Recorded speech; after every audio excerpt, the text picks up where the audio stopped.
my audience has heard this story from me, but I'll tell it to you. A few years ago, I published my book, and Sheryl Sandberg, who's a friend of mine, threw me a book party.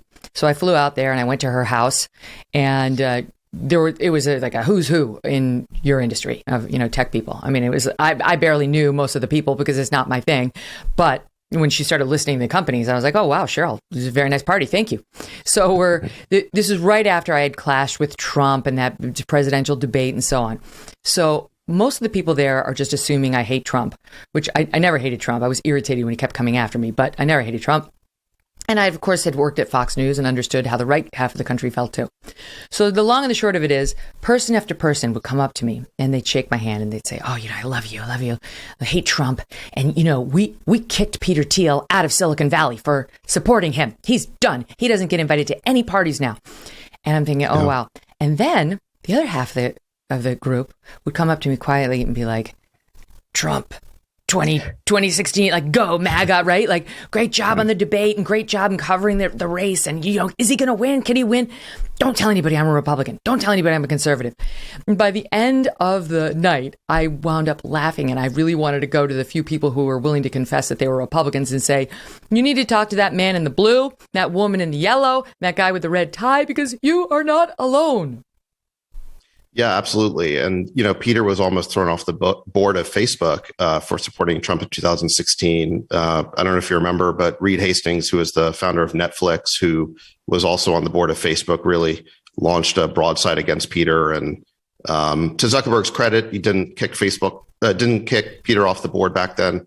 I saw the news that Peter just left a few days ago. But yeah, absolutely. Peter was a total outlier in Silicon Valley in supporting Trump and the Republican Party more generally. Do you think I was going to say, has it softened at all? Because the economy did pretty well under Trump, but then came January 6th. No, I don't think it softened at all.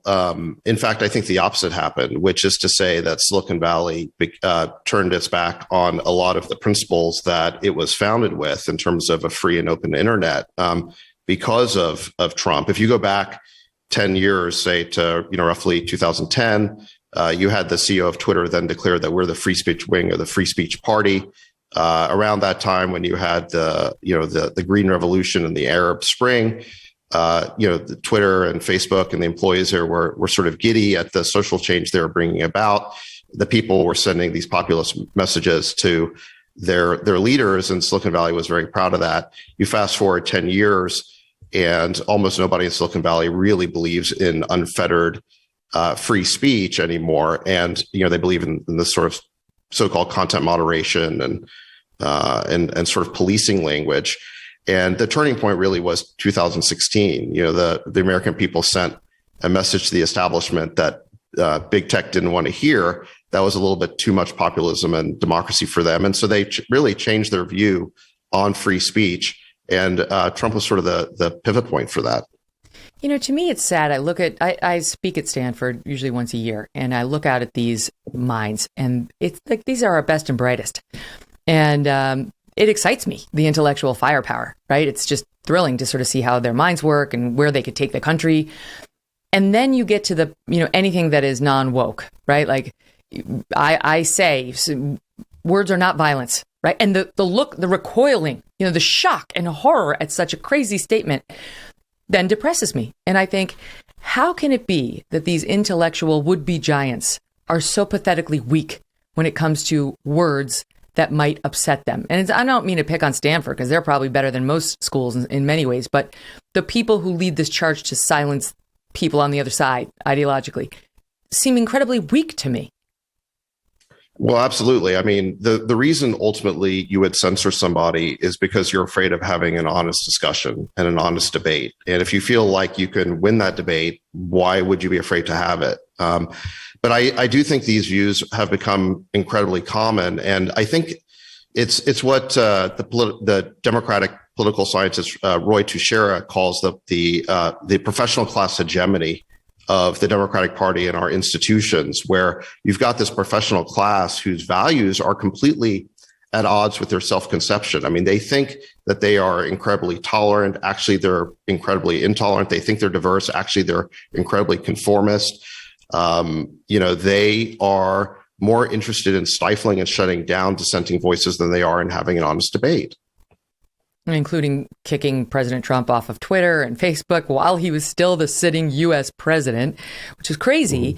And it's led to a lot of discussions, as you know, in conservative circles about whether we need to amend the law to remove the protection they get from certain lawsuits, in Section 230, and sort of let people have at them. A lot of conservatives feel very strongly that we need to change the law to make them have more skin in the game so that they stop the viewpoint discrimination. I'd love to get your take on it, on 230, and what the answer is in terms of stopping the ideological stifling that they do. Well, I agree with the spirit behind the suggestion of amending Section 230, which is that the law basically gives immunity to these tech companies. They treat them as distributors of content rather than publishers, even though they're engaging in editorial judgments that publishers would in deciding who to censor and who not to. So I understand the frustration there. What I'm afraid of is that if you just ended Section 230 altogether, the problem would actually get worse, because Section 230 is a liability shield. And if you take away that protection, simple corporate risk aversion is going to cause these large corporations to want to censor even more. They're going to take down any speech at all that could lead to a lawsuit that could be sort of problematic for them. So I would rather amend Section 230 than end it. I think the way you mend it is what you said. Is I think these big, powerful tech companies should not be able to engage in viewpoint discrimination. They should be considered common carriers, and if they want that liability shield, they should have to treat everybody fairly, which is to say they should be a common carrier of different views. See, I love that. And do you know Vivek Ramaswamy? Because he had a great piece in the Wall Street Journal, I don't know, was it a year ago? I don't know, last summer. And he argued that what we really just need is a declaration by a court that says effectively they're so controlled, they're so big, and they also respond to carrots and sticks from the federal government in a unique way. That we can treat them as a government entity and subject them to First Amendment protections, which would prohibit viewpoint discrimination, and we wouldn't have to touch 230, and you could leave that immunity in place. I don't know whether the courts will do it or whether we need to do it legislatively somehow, to sort of get them declared a common carrier. Do you have any thoughts on that? I think we probably have to do it legislatively. I mean, the big problem here is that the First Amendment essentially got privatized. In the old days when the First Amendment was written, you had a multiplicity of town squares all over the country. It was typically on public land. Anybody could go grab their soapbox, put it on the courthouse steps, draw a crowd and speak, and anyone who wanted to could listen. That's where people assembled back then. Today, where do people assemble? They assemble in these giant social networks that have huge network effects. That is where people gather. And that is where political speech, especially political speech, occurs. The problem is that that sort of digital town square is controlled by a handful of big tech companies and sort of oligarchs. And so the town square has essentially been digitized, centralized, and privatized in the hands of a handful of actors. And because the First Amendment only applies to Congress and to government, it creates this giant loophole in our First Amendment rights, our rights to free expression. I think that loophole needs to be closed. Our right to free speech needs to be extended to cyberspace. And and the crazy thing is what you hear from so many people in Silicon Valley and elsewhere in the media is they suddenly become, very libertarian when it comes to imposing any regulation to restore our free speech rights. They say these are private companies that should be able to do whatever they want. Well, that's not a position that they're taking on the 6 bills working their way through Congress right now to regulate antitrust for these companies. Mm-hmm. We all understand these are giant companies with, again, huge network effects. They're basically monopolies. We're willing to regulate them in other contexts, but when it comes to speech, suddenly, oh no, we can't. Private companies should be able to do whatever they want. Mm-hmm. And the problem, I think people realize on the right that it's annoying that it's mostly conservative thought that gets stifled by these big platforms, but it's so much more pernicious than that. And I really want Democrats to hear the case, which is, and I've seen it in your writings.